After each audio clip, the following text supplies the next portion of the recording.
Yeah. Wait, what's up? Leave. Huh? Just leave. So, what you say? Just later today? leave. Alright, see you with the boy. Alright, got it. Whoa. What's it going again? Yeah, you're taking so much time.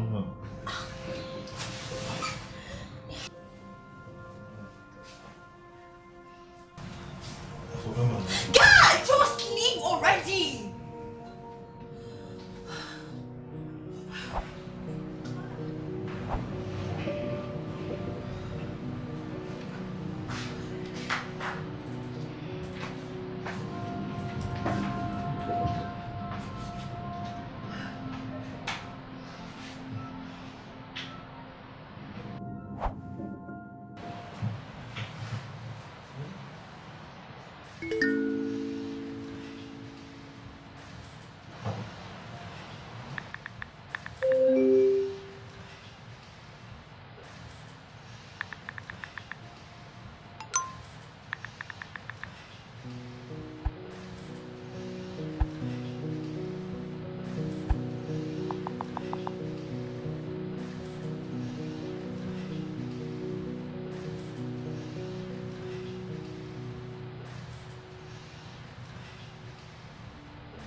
Hi, Mofe. Hi, doctor. This would be your 5th session with me in 2 months without saying a single word. And professionally, I'm required to refer you to another therapist you may likely be more comfortable with in order to avoid more unproductive sessions.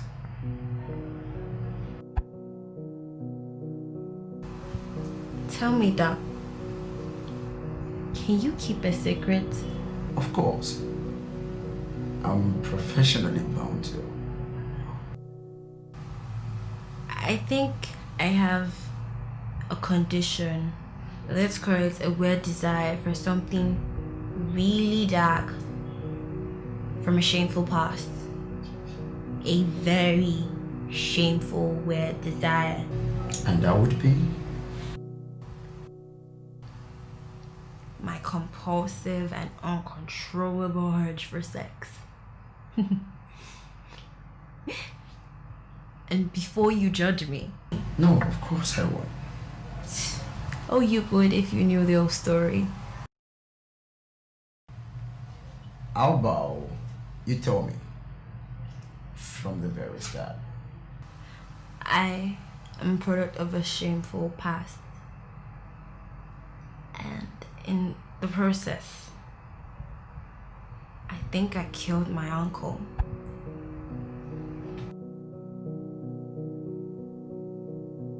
And why would you think you did? You won't understand.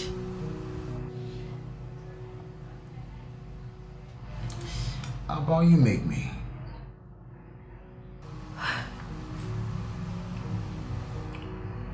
My first murder case would be a childbirth when I killed my mother. Doctors say delivery complications. But I disagree. Who kills our own mother to live? I lost my single father to an auto crash when I was just 8.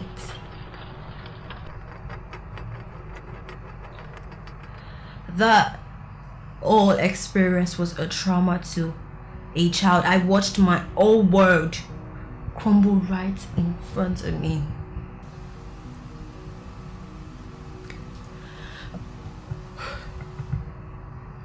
I moved from one relative's place to another till I was 15 when big uncle and his wife relocated to Nigeria and took me in.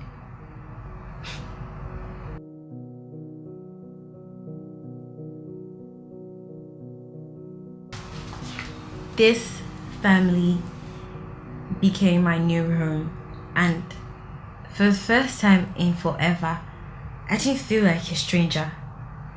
Uncle Ben took me as a priority. They had been married and expectant. 4 years into their marriage, they had Funta, my beautiful little cousin. Uncle Ben did everything for me. Fed me, clothed me, spoiled me silly. Did everything my dad would do and even more. At least until I met his demon. The first time it happened,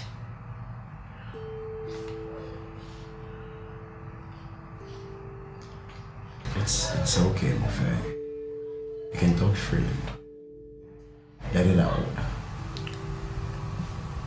Auntie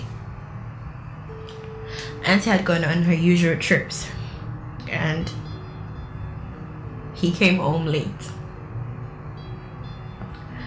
I served him dinner and turned back to my room, and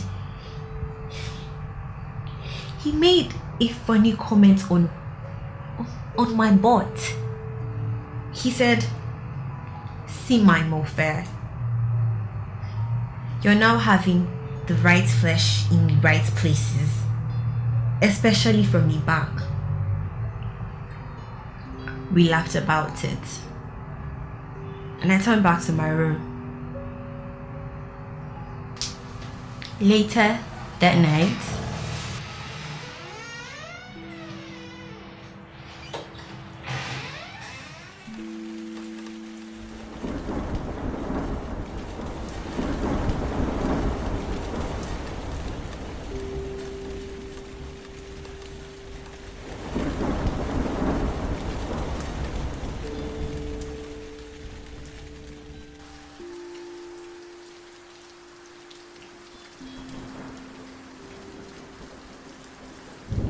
I felt a strange touch on my body. It was my uncle doing the unexpected. I tried to stop him. Believe me, I did all I could, but he had become a different person. He muted my screams, twisted my arms, and pinned me down with his other hand. I knew then it was pointless fighting, and gave in.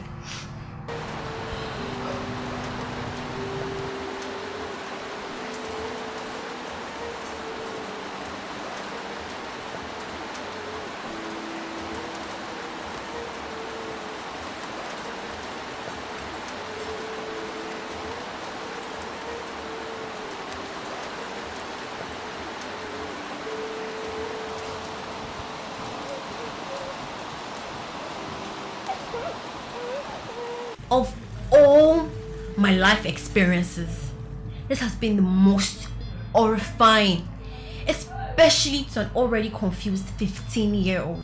I felt violated and mortified. He got up without saying a word and left the room. The memory of that day is still as sharp as the pain.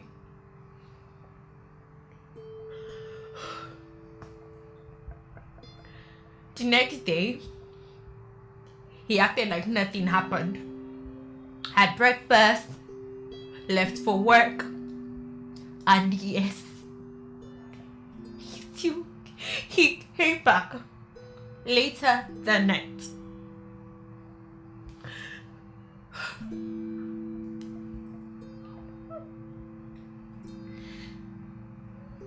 This continued 3 weeks.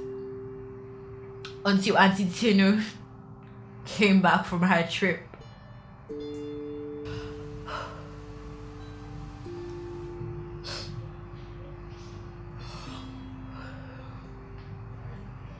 At some point, I started to feel unnecessarily aroused every night. I bet you think I'm crazy, right? Of course not. It was a strange feeling, but I couldn't help it. Every night, I'd open my door slightly so he could come in or sneak in for a few minutes and quench this urge. Fortunately, Auntie Tino had another trip and he resumed from where he left off. This time, he had me everywhere. The bathroom, the kitchen, the living room, even in his car during his coronation as an elder. I doubt if Jesus can forgive that.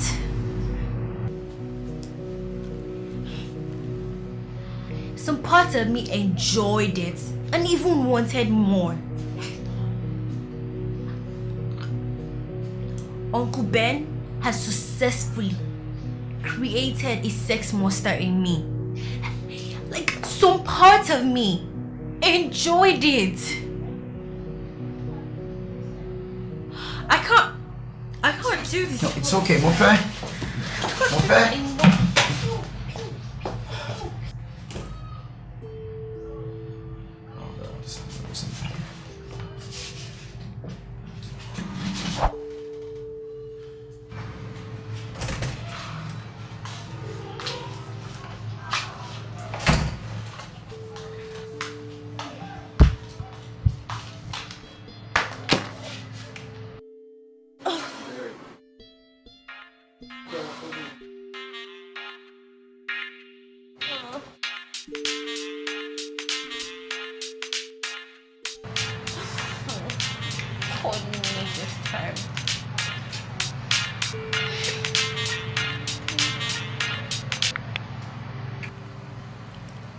Hello, Ma. Mofe, how are you, darling? I'm fine, thank you, Ma. I know you're very busy with work, but I need you to make time this weekend for your uncle's 10th year remembrance.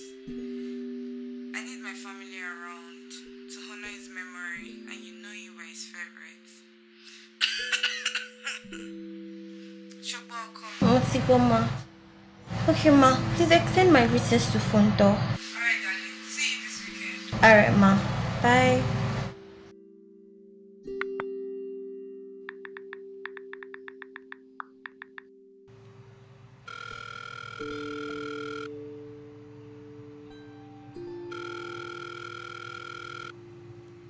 Hello, Doctor. I'm very sorry about how I ended the session earlier today. It's fine. I was hoping I could come around tomorrow. It's important I finish my story. Anything for you, Mofe. 2 p.m. is fine. Alright. Thank you very much. See you tomorrow.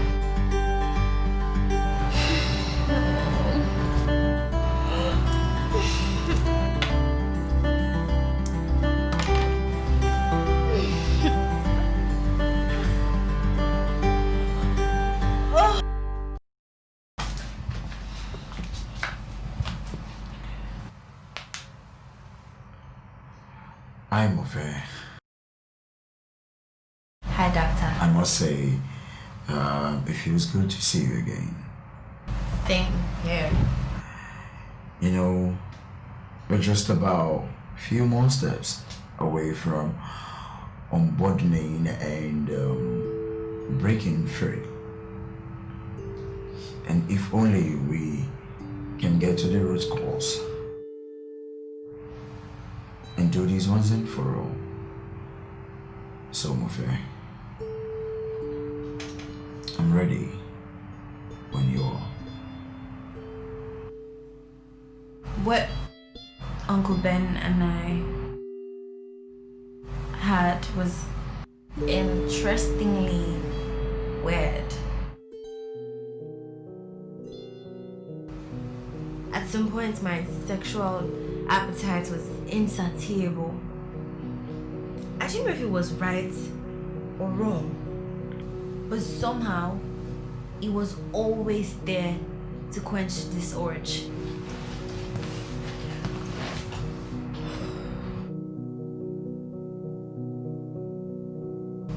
The escapade continued until my 17th birthday, when he gifted me a dress with a customized tag. Skip school today.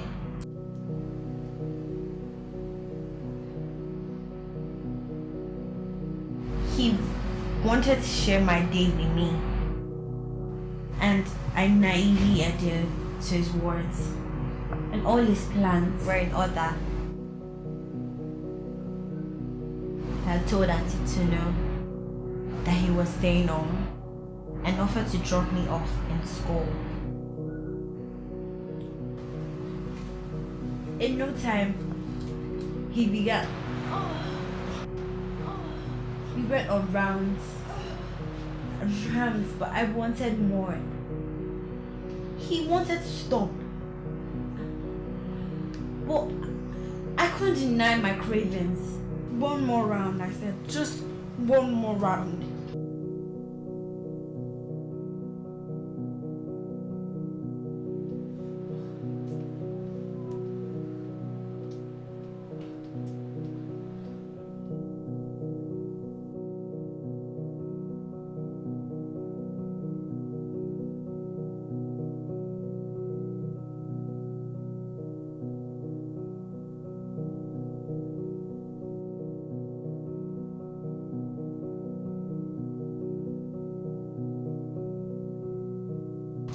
He agreed to it, and halfway into it, he began to gasp heavily. Uncle Ben, what's wrong, Uncle Ben! And in a twinkle, he fell flat on me, breathless. At this point, I was confused to bits. I couldn't scream nor call for help. I was blank. I tried hitting him severally, but no response. Reality kicked in. And the only idea I had in my head was to run. I wore my school uniform, hurried and snuck out of the house, leaving him cold and alone in bed. I stayed up for a while, scared, broken and terrified to bits. After 2 hours, I cleaned myself up and went back to the house as though nothing happened. I stayed in the living room for a while, then went upstairs to his room.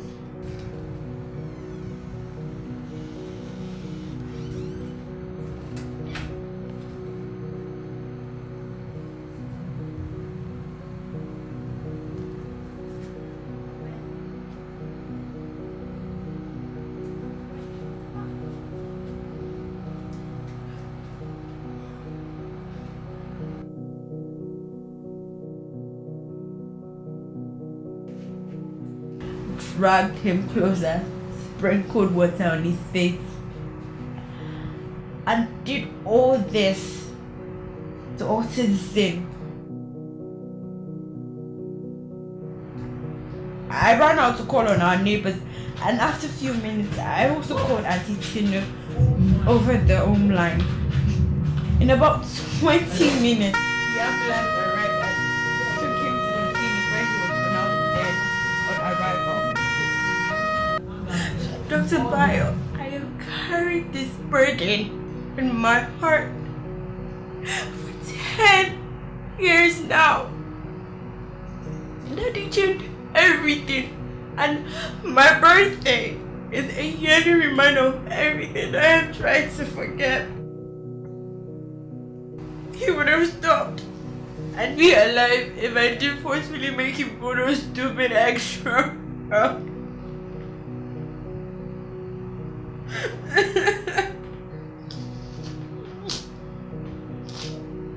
deep down in my heart, I feel nothing because I know better. I feel like I actually killed him, man.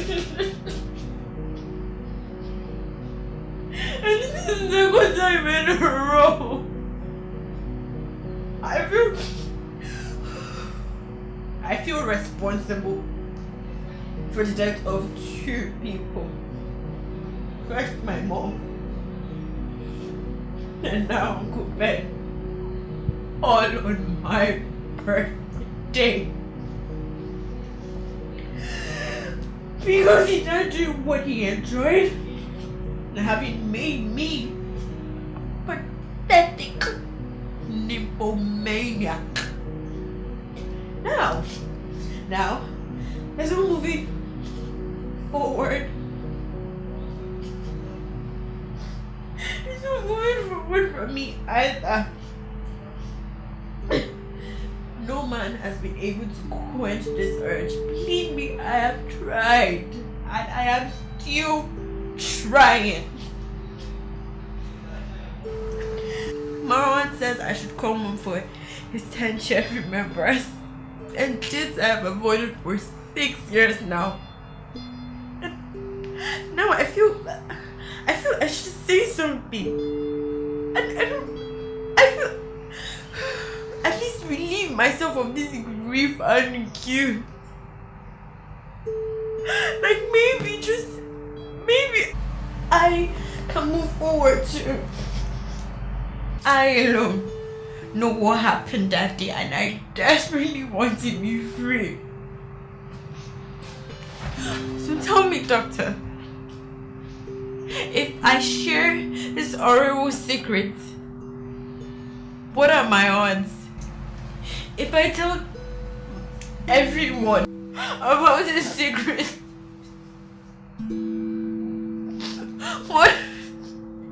what are the possible outcomes?